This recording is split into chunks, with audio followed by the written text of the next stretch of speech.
So, last session was a lot, but before we get our recap and dive into our epilogues, one more time, let's hear who's at the table.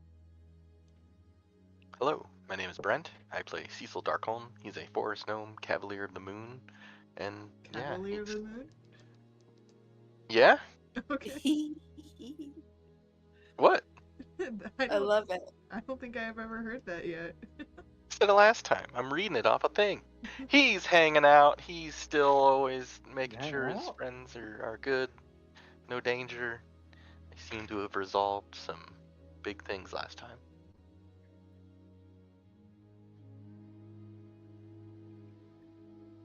Hi, I'm Kelsey. I play Avi.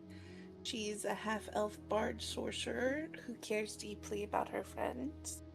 She's always quietly singing or humming. And she can get a little spooky sometimes.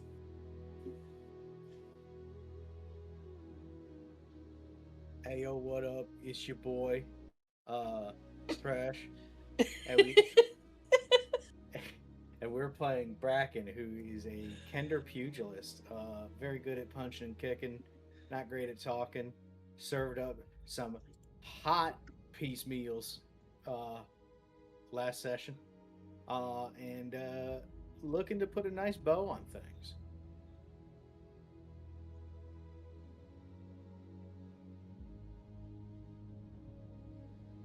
Alright.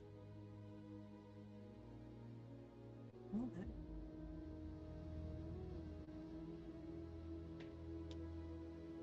We come to the aftermath of our last session, where you had,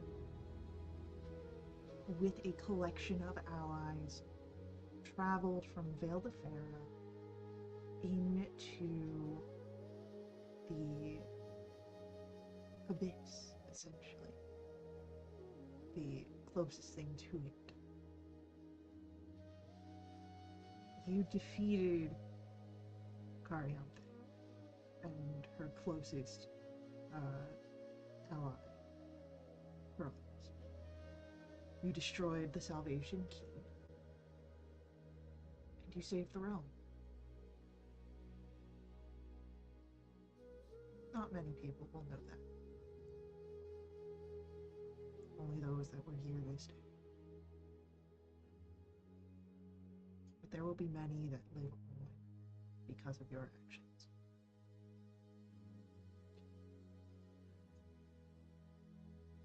You return through the portal to Vale de Fair. And there is relief, your allies, and a future ahead of you. And so, I will open up the floor to whoever would like to tell their tale. What comes next?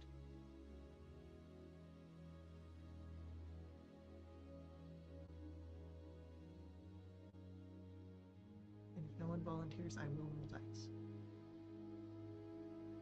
You better roll. Alright. You better roll, bitch. I'm going to. So, I'm doing my half moon snap right now for in solidarity. I'm rolling a d6. Alright? On a 1 to 2, it's gonna be Cecil. On a 3 to 4, it's gonna be Avi. And on a 5 to 6, it's Bracken. Okay. And I'm rolling it to everybody so everyone can see it. Okay. That's a 5. Bracken, what's your epilogue look like? Uh,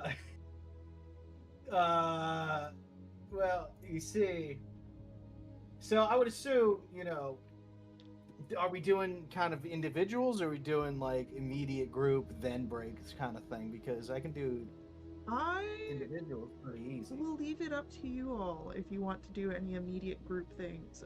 But this is Well, more free form, so we can get a little funky with the timeline for any role playing reasons. But otherwise, just okay. Well, since I'm going first, and I don't know what people want to do, I'm gonna go ahead and establish a personal backstory and then go from there.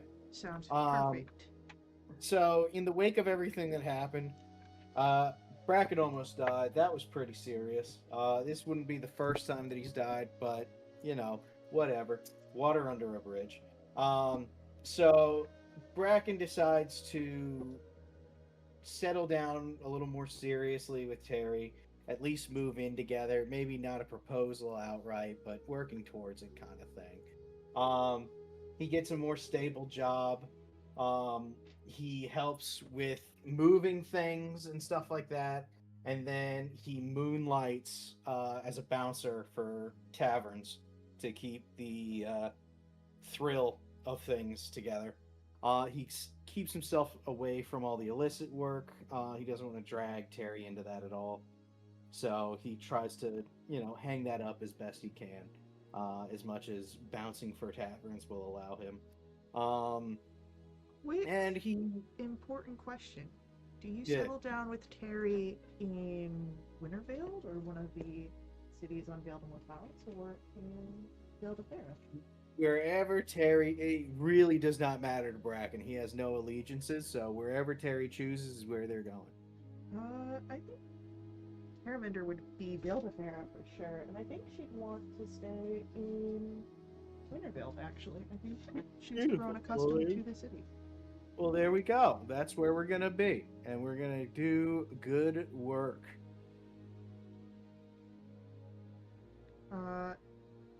Or a little You know what? addition He's gonna become a bouncer at the Singing Mermaid or whatever the club was. whatever that one is. Yeah, whatever that one is. I'm gonna add a quick little addition onto your individual your individual epilogue. Some point after the two of you find a place, Terraminder would actually invite you to make a trip out to the sister city of Cindervale, to meet her parents. Absolutely. I hope she doesn't hold it against me that we don't visit mine. Totally fine. She honestly is probably very nervous and anxious for visiting her parents, since her parents are still kind of in the service of her old master's family. But it's pleasant enough. It could be a lot worse. I will, yeah, as an aside, when we are all together on our lonesome, I will, hey, if you ever want to spring this, just let me know. We can get you out of here like that. And Terraminder Not really understanding the full. No, I mean, it's true. They got me out. And her parents promised to think about it, but you can see that they are just as nervous as Terraminder was in the beginning. So it might take some time for them to take you up on that offer if they do. Hey, fair enough.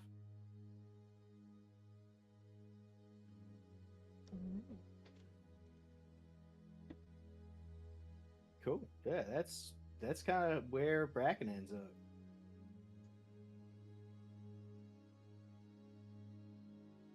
Who would like to go next? Dice. All right. Dice. Since there's two of you, it's a D4. 1 to 2 is gonna be Brent. 3 to 4 is gonna be Kelsey. Como said dice. Don't fresh. Do not Como said dice. get him out of here. Kick him. Nah. That's a Cecil. That's 1. A big one. So, immediately after the events unfold and the key is destroyed, Cecil is going to spend a decent amount of time helping Princess Elrenia bring stability back to her court and to her people and realm. So he's gonna stay there for a little while until things calm down and he feels like things are settled and she's safe before he feels comfortable enough to leave. So, however long that takes. After that, he's going to return to Darkholm and he's going to become a voice for breaking out of their traditional isolation and creating a Loonberry-based trade. It's very profitable, and he gets to travel, continue traveling. He does establish some trade with some cross-plane trade with Princess Elrenia, and that goes very well, and they remain close, trusted friends. He does continue his newfound respect for the moon, and he regularly joins his sister Cecilia at the Moon Temple in Darkholm. He doesn't dive into it. It's more of like more than like a holiday, attendance, but he's not there, for every service. He does continue to defend his cities from their traditional enemies, while still also opening and then protecting new trade routes established from Darkholm.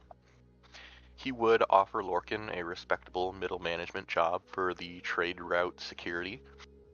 It'd be up to Lorcan on whether he chooses to pursue that. He would. Sweet.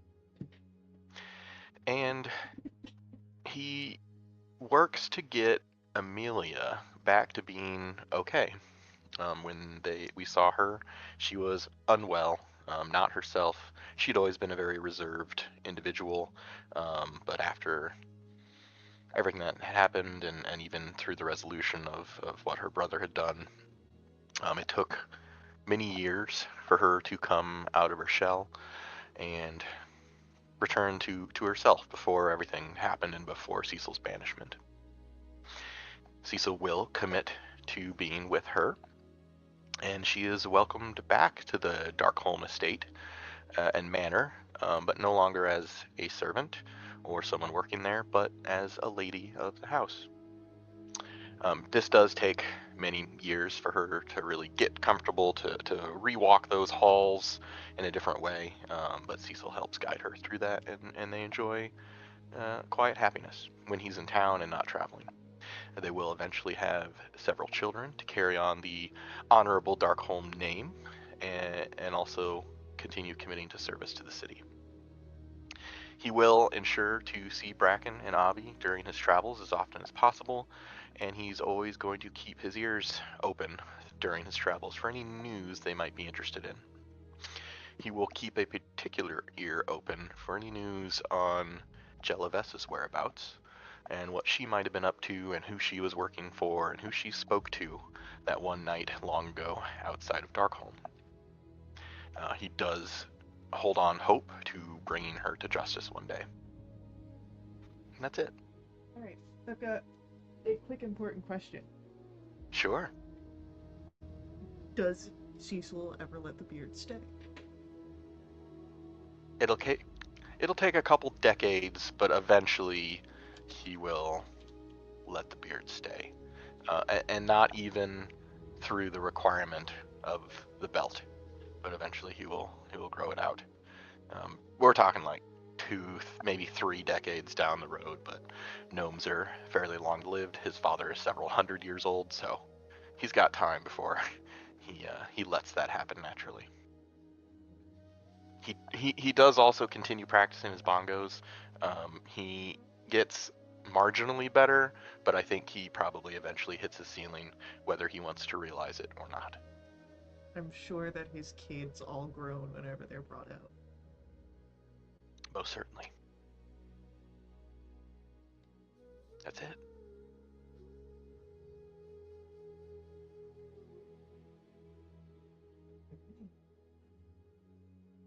It's time for Avi's. I don't have a roll.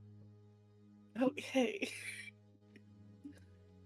The very first thing Avi does, once she knows that everyone is okay, is she goes home.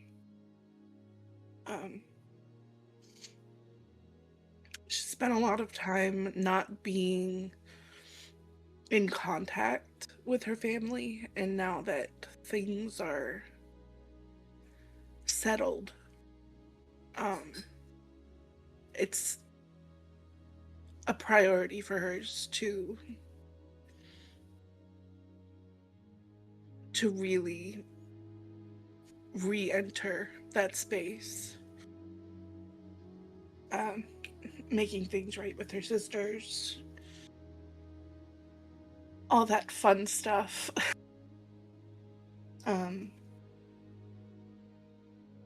She'd eventually try to find a place to live nearby with Ron,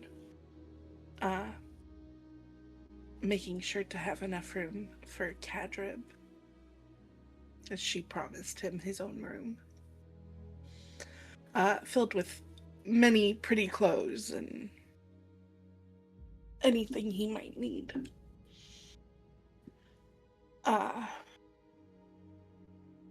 It's very interesting being in a future that she's already seen with Ron, settling into a new life in a home with a family that this is what she wanted the whole time. It's what she was working towards.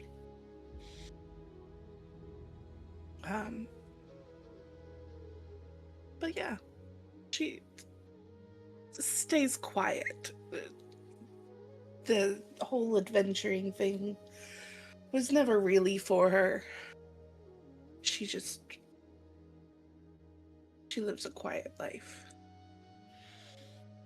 Well, adventuring is not for Avi. It is picked up by who, as you have settled in Winterville, signs up with a local adventuring guild, the Mortal Guardians.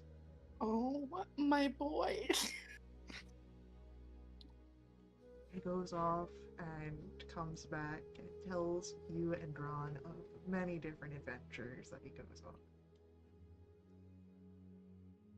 And it's in one of the quiet times, Kadrib is away,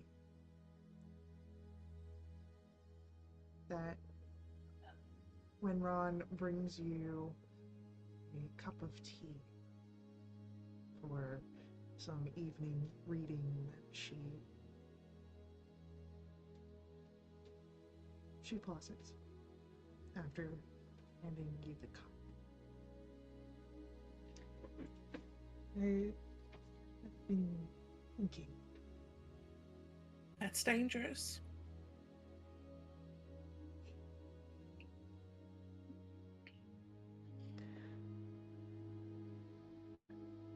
I love you, and I love our life.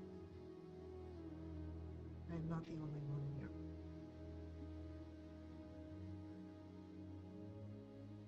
I think that we should find some place for Aiden.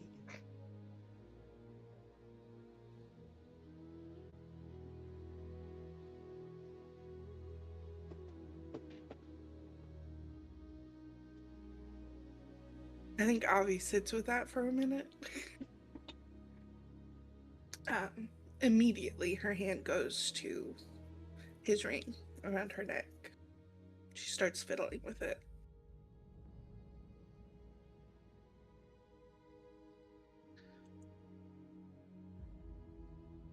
But after a few minutes, I think you're right.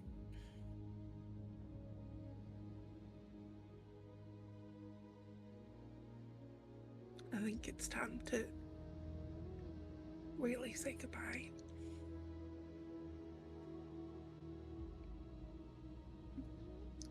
And I think I know a place.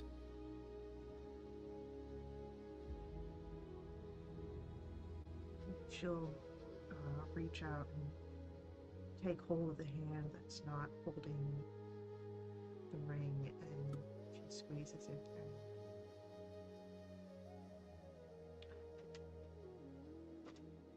I will be at your side if you wish for me.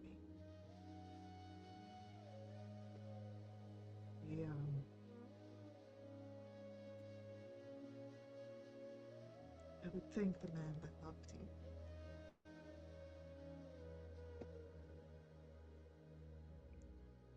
For if the two of you did not know love, I wouldn't be able to teach me. And she takes the hand that she holds up to her lips and presses a kiss against your knuckles. And she looks to you. I understand that you would like some time alone first.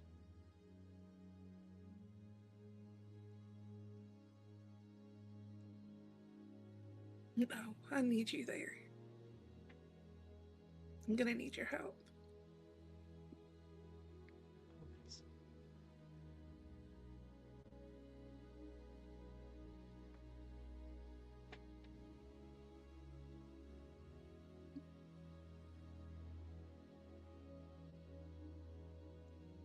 Where does Avi have in mind for this?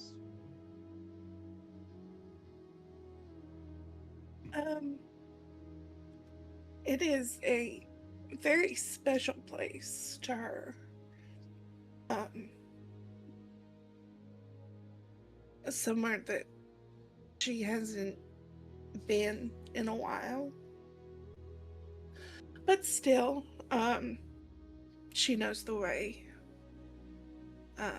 The path is a little overgrown.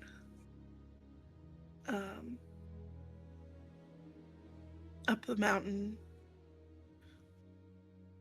into a clearing.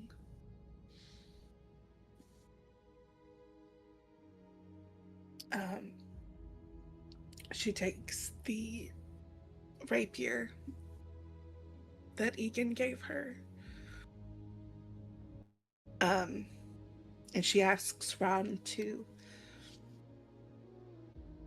fix it into a stone in the center of the clearing. Easily done.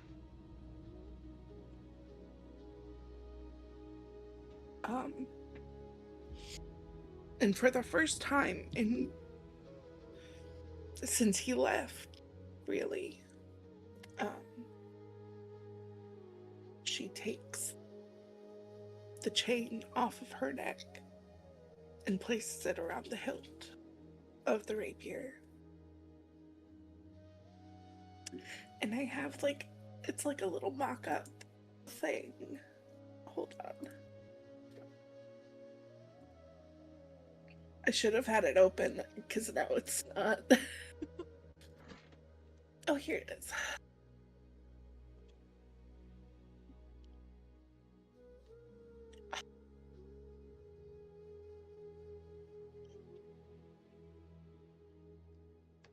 Lovely.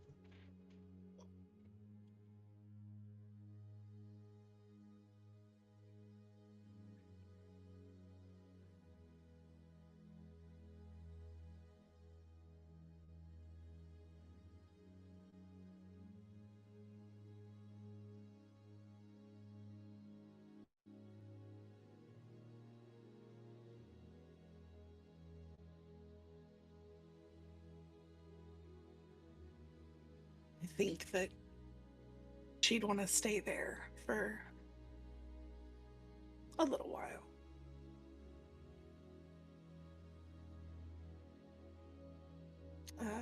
She'd tell Ron about when she got sick and the healers had suggested that she need cleaner air to recover, and Egan would carry her up to this place and they'd stay for a day or two, and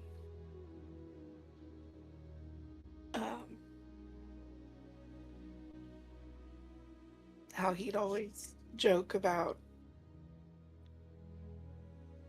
hanging up his sword and finding a place away from everyone like this to live.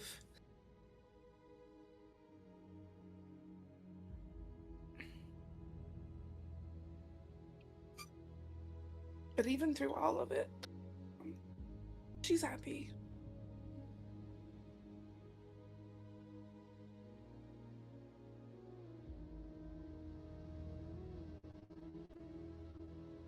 There is a moment where, as you are, you've spent hours up after creating just being in this space, sharing your history and your heart, and it's in the moments late in the day when you're about to take back where Ron takes a moment by the sword in the stone. She reaches out and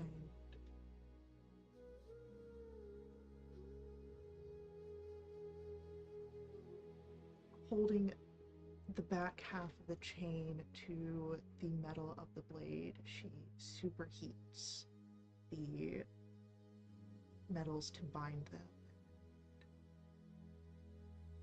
So that way you are not lost when winter comes. Be here in spring and throughout every season.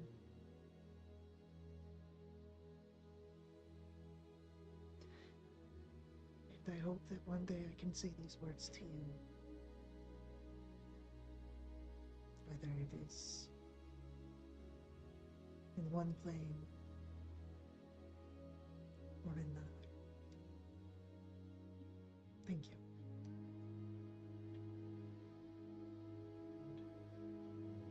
She'll stand up and turn back to you.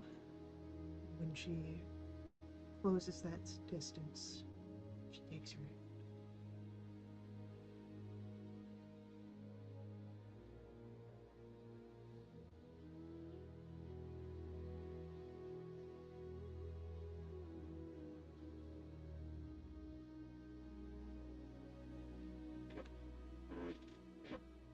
Thank you for coming with me.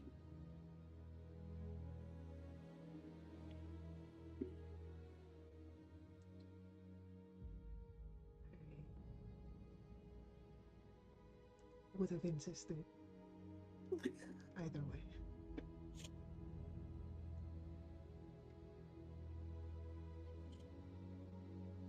Oh, so you understanded me needing some space was just what? Politeness.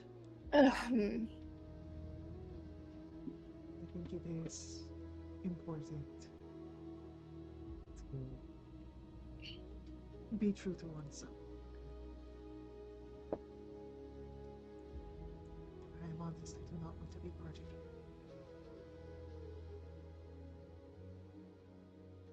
nor are you.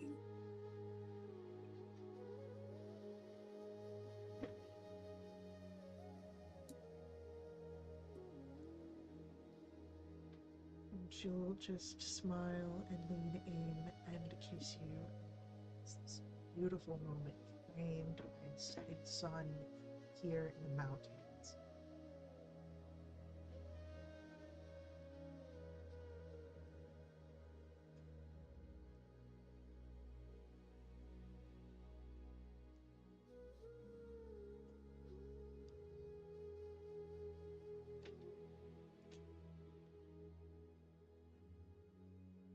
There is one group epilogue I would like for us all to take place in. Oh. A wedding between two noble lords. Each of you have been sent an invitation to the wedding of the Lords Velwyn Strevengar and Serdwyn. She name? Where did I put it?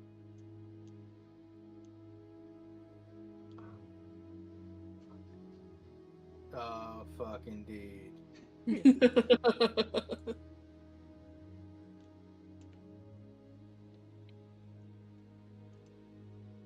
I know where to find it. Names. Names. They're gonna be the end of the. We don't need a name, just, the cute one that he's been hanging out with. Yeah.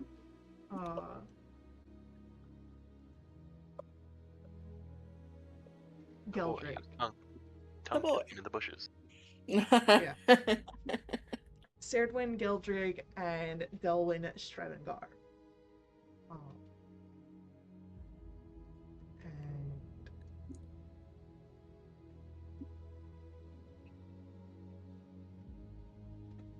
what is your response? Do you attend? Do you send your best regards? What do you do? How far off in the future is this? A few years after the end of the campaign, so not Cecil with a beard, distant future, but I'd say the efforts in Vale de Fera have concluded. Yeah, Cecil will accept and make sure there's a trade caravan going to Wintervale, and maybe he'll show up with some treats for the wedding. Avi will check yes on the RSVP for 3. And in the margins, like up in a corner somewhere, she'll write in big letters, "About time."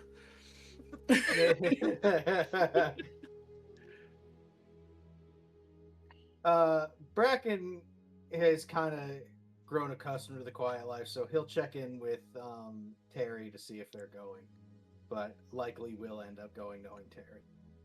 Terraminder is very excited to be going to the wedding of 2 lords of Wintervale and be excited to potentially see everyone back in a single space. I'm sure that there have been visits between individual figures, but this will be quite different for a full get-together.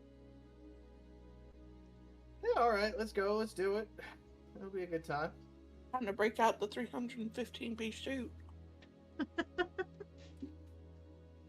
Terraminder has since gotten Bracken a just standard suit.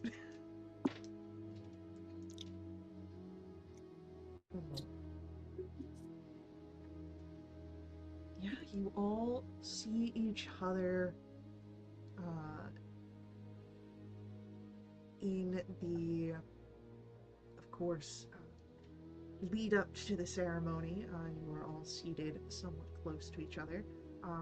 Not just you all, though, but you see other figures of your old adventuring group.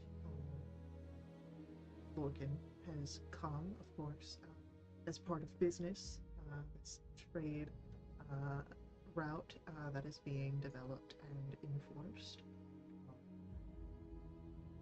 You have Professor Zephyriel in attendance. Who knows what death number he's on? There is Ansel, of course. And there is... surprisingly, you'd notice Carissa in attendance as well. She has, it seems, a paramour, as she's linked arms with somebody.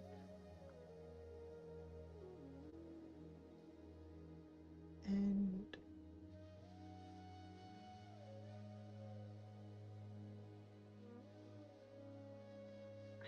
there's anyone else here, I think, beyond, your...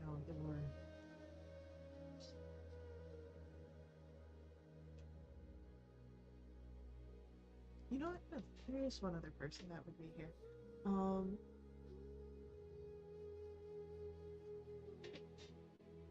Nixon is here. From the Order of Fate says though she sticks quite to the back. She watches. And the ceremony is extravagant. Lovely. And it leads into a very large reception. Huge banquet hall. There is a champagne fountain, as well as, I'm sure, if the Loonberry wine has made its appearance, there are small little, port glasses going around with that.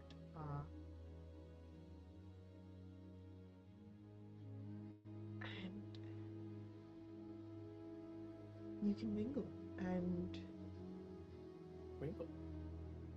rejoin with each other, see what's going on in your life, see what's going on in the lives of old friends.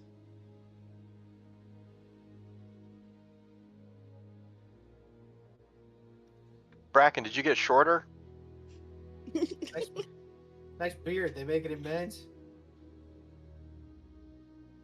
Yeah. Hell yeah, buddy. Good to see you too.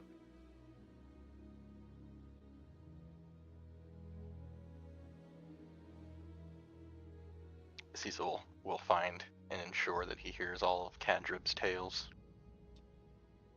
Yeah, Avi's it's like, so I have to do paperwork, and, like, if I'm being honest, I sometimes pay someone else to do it with some of the gold that I get, because, like, sometimes the letters are still kind of, sometimes they confuse me, but the adventures are fun. Yeah, that's okay. Letters are tough. There's so many of them. Yeah. There's like, and he starts counting on his fingers, more than 10. That's right. There's more than 10.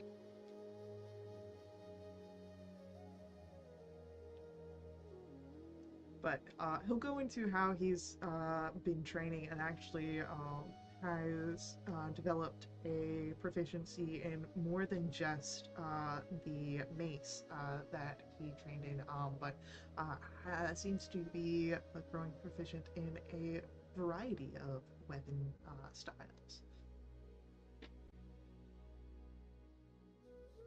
He's growing up so fast.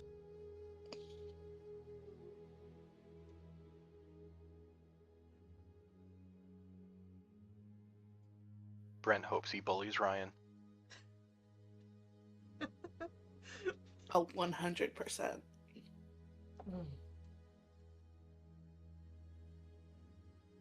Someone's taught him how to do the sarcastic thumbs up. We won't say who. We won't say who. Cecil teaches Cadrib about hands on hips. Good, yeah, it's passing on the tradition. Why does this feel so powerful? Liberating it, isn't it? Don't question the magic, little one. Next thing you know, you're gonna get him a hat. Oh boy.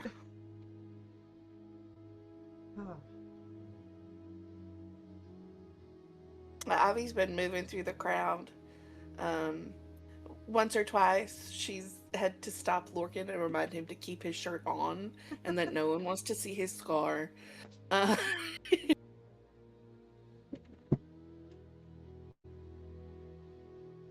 He very begrudgingly, like the second time you come around, like before he's even lifted, sees you and just readjusts. It's just like a constant look from across the room, like, don't you fucking dare. The first one's a very friendly reminder, and the second one's just a stop it.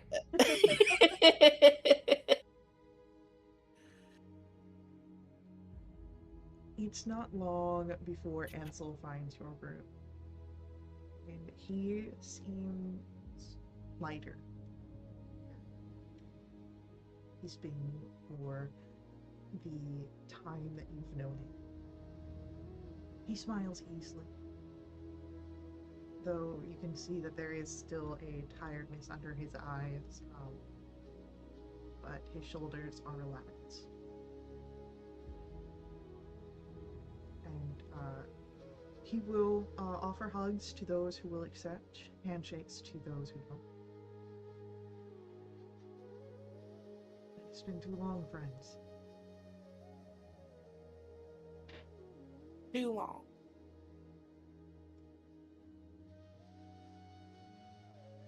What have you been up to? No, I've been working with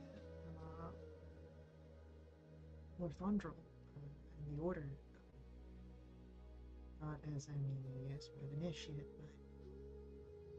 but a liaison to different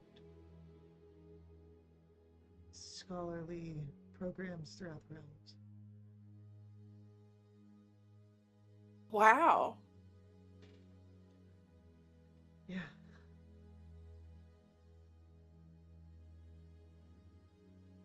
That is real special. I think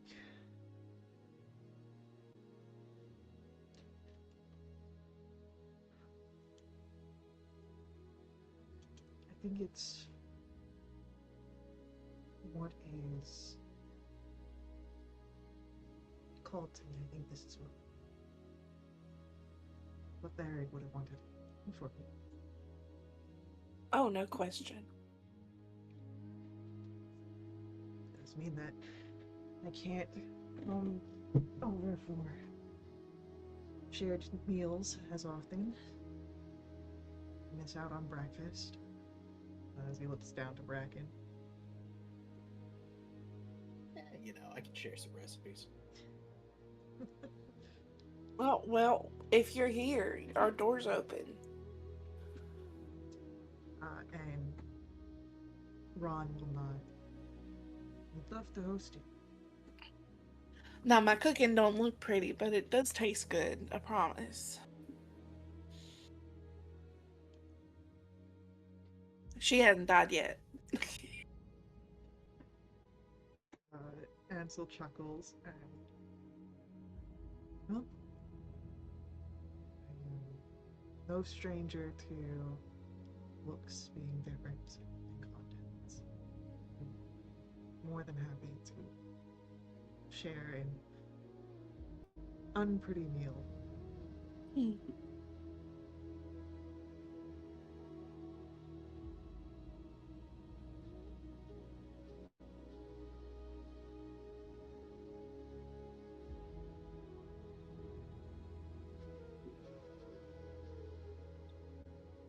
It is not long after Ansel has come over that both the newlyweds also joined over here.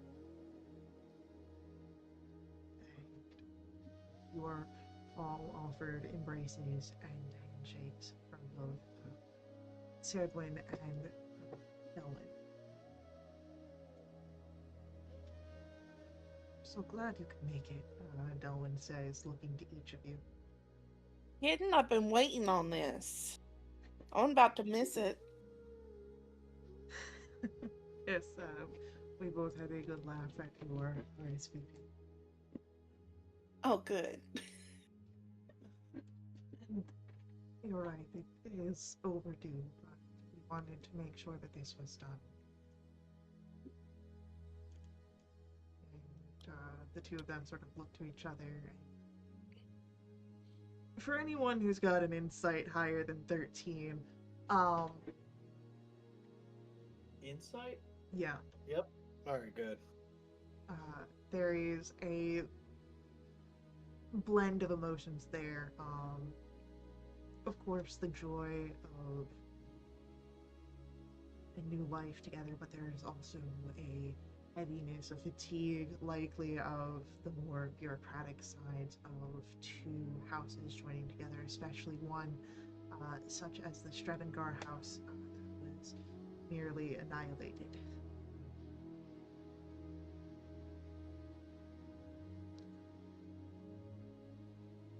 But no matter that it took long, it is finally happened. And Sardwain will look to all of you. No thanks to you, I've heard. Ah, well, you know. It's just a little thing.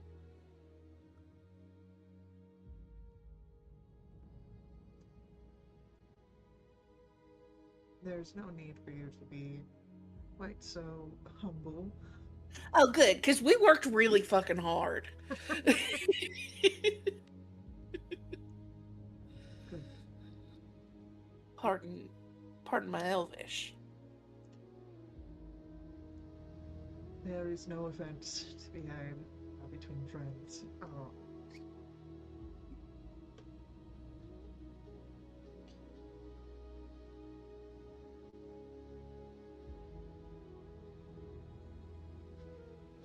And the two of them look to each other and then look to all of you gathered. We are very thankful for what you've done. Not just for the realms, but for us.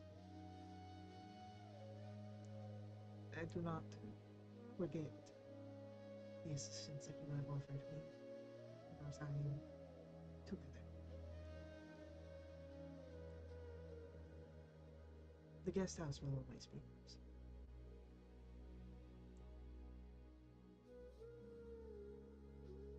Thank you for thinking of us.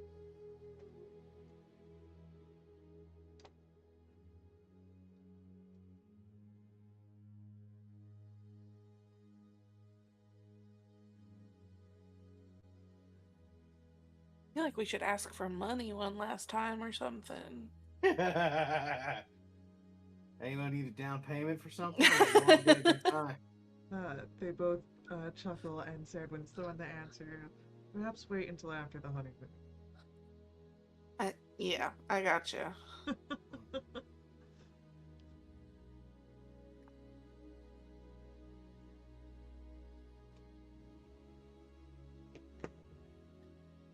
As the night continues, merriments, drinks, dancing.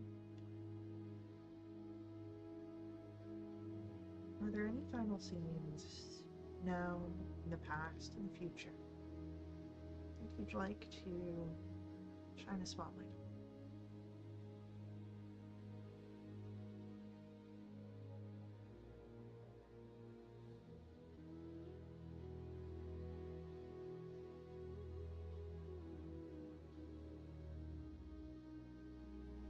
I'm happy. Me too. Yeah. Then, with that, we will close a chapter.